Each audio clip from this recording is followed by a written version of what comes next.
Thank you for looking after our little one for the past week. I'll be picking him up today. What? We weren't home. Sophia's sister-in-law's voice on the other end of the line sounded shaken. Wait, where is my son right now? Sophia's concern spiked. My name is Sophia, a 34-year-old stay-at-home mom. I've been married to John for 4 years. Last year, we moved in with John's parents to help care for his dad, Matthew, who was struggling with his legs, and his mom, Victoria, who became his primary caregiver.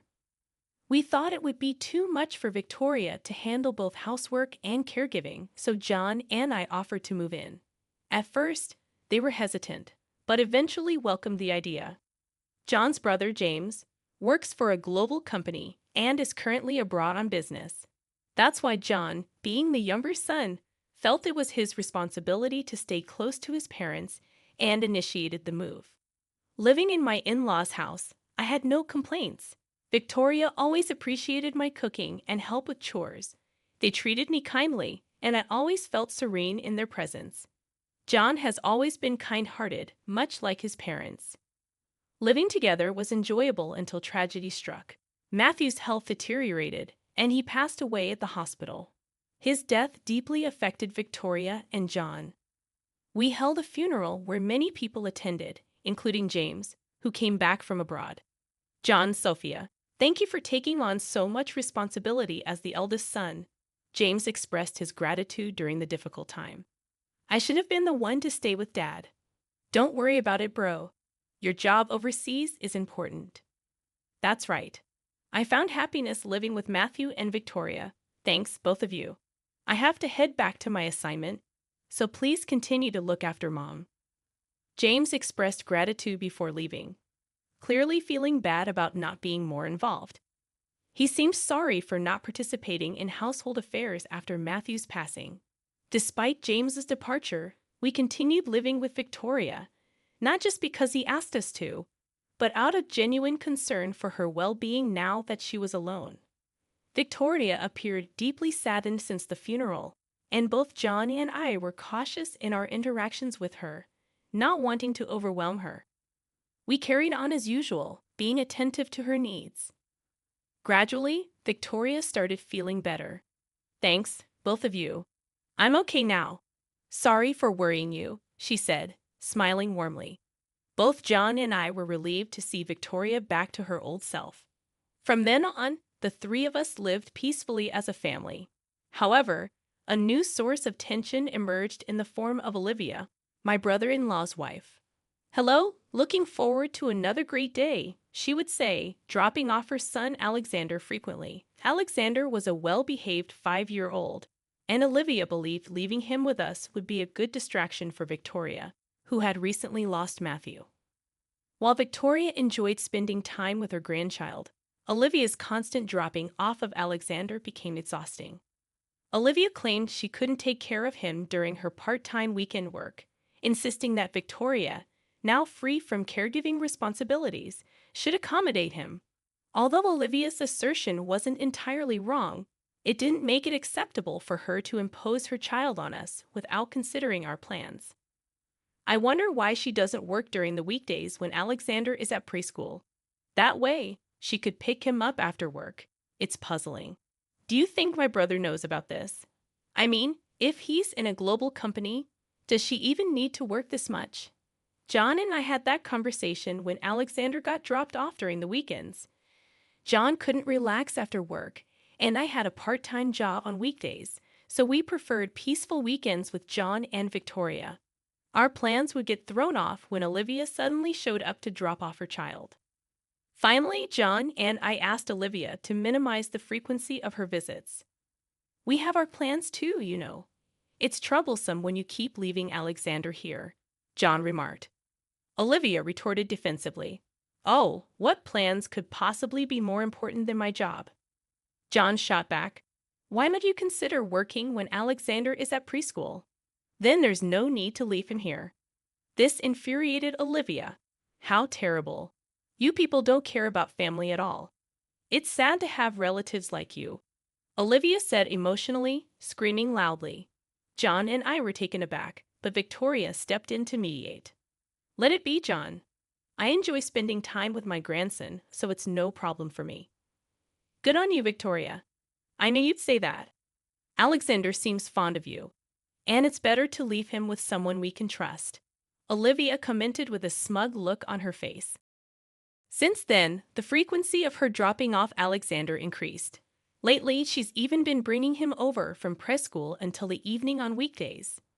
I was surprised to find Alexander at home when I returned from my part-time job.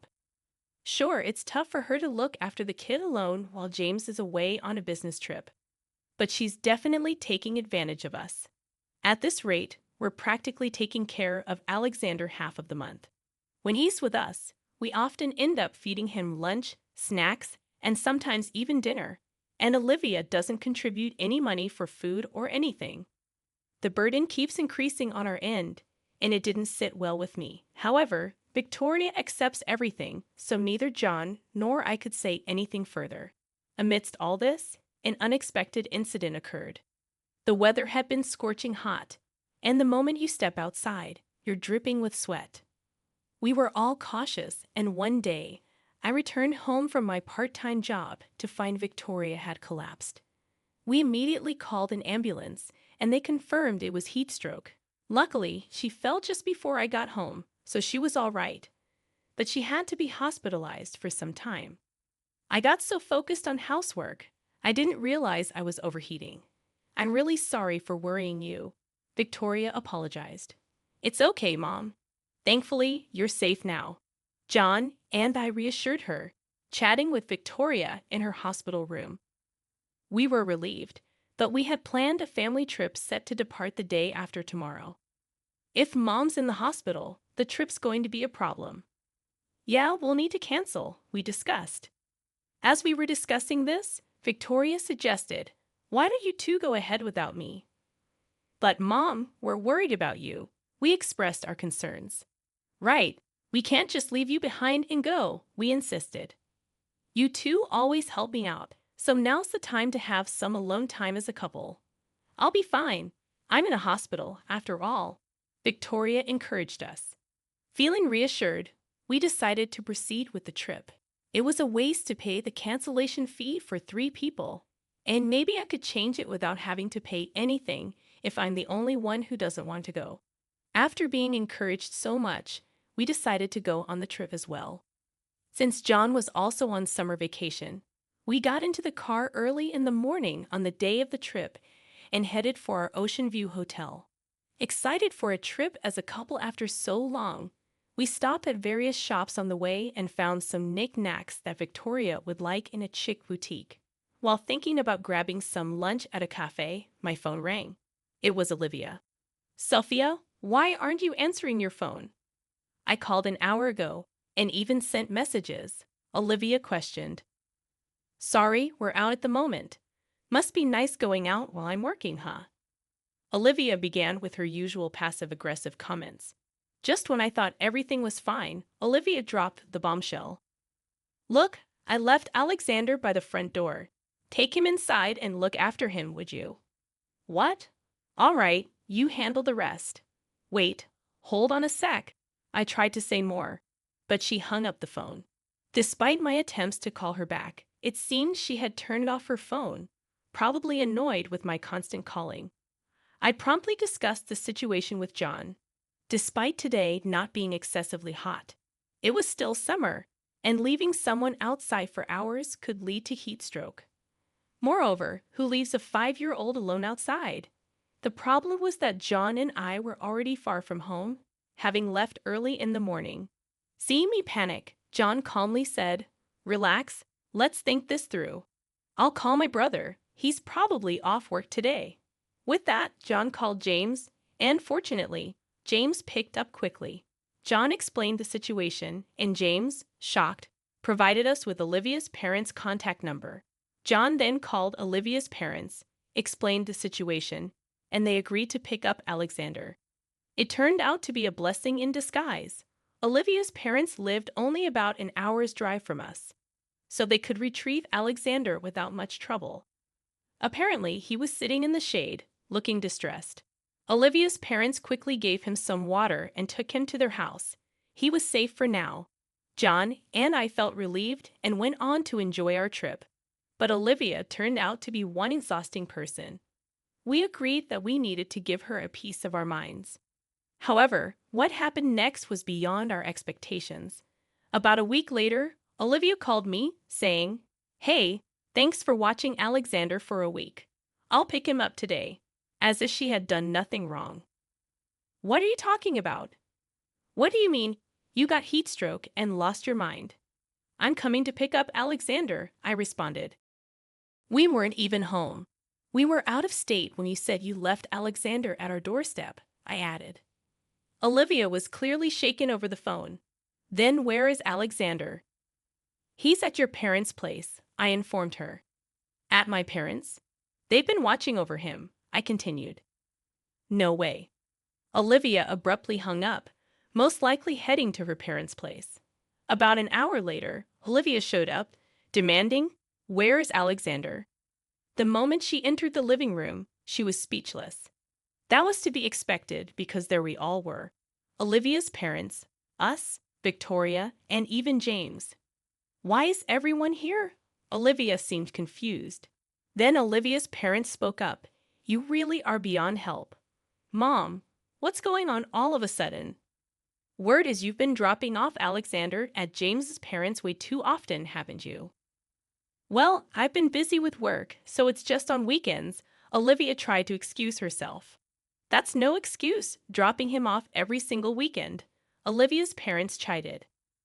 I also heard from James's mother that you've been leaving him there on weekdays too.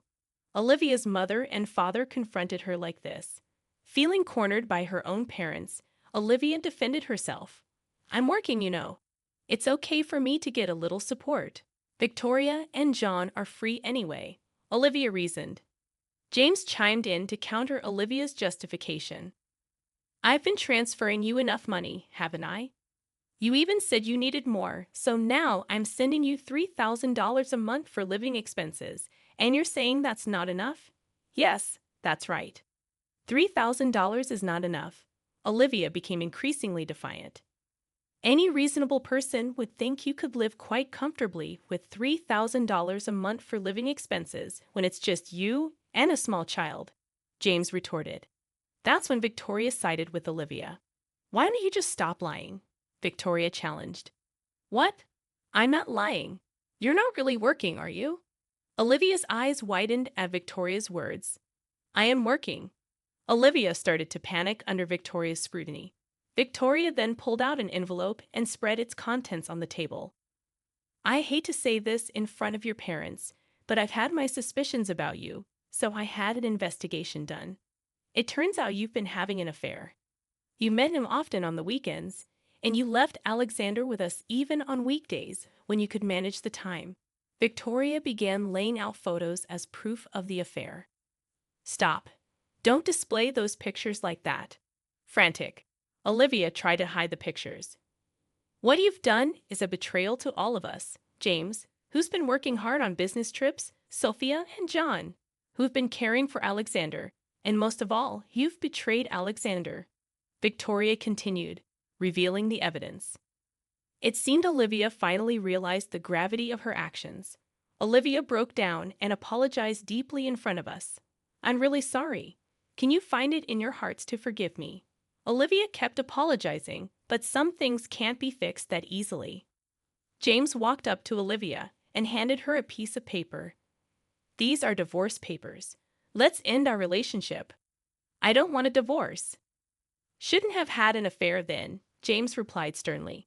I'm ashamed to say you're my daughter. Stop causing trouble and just agree to the divorce.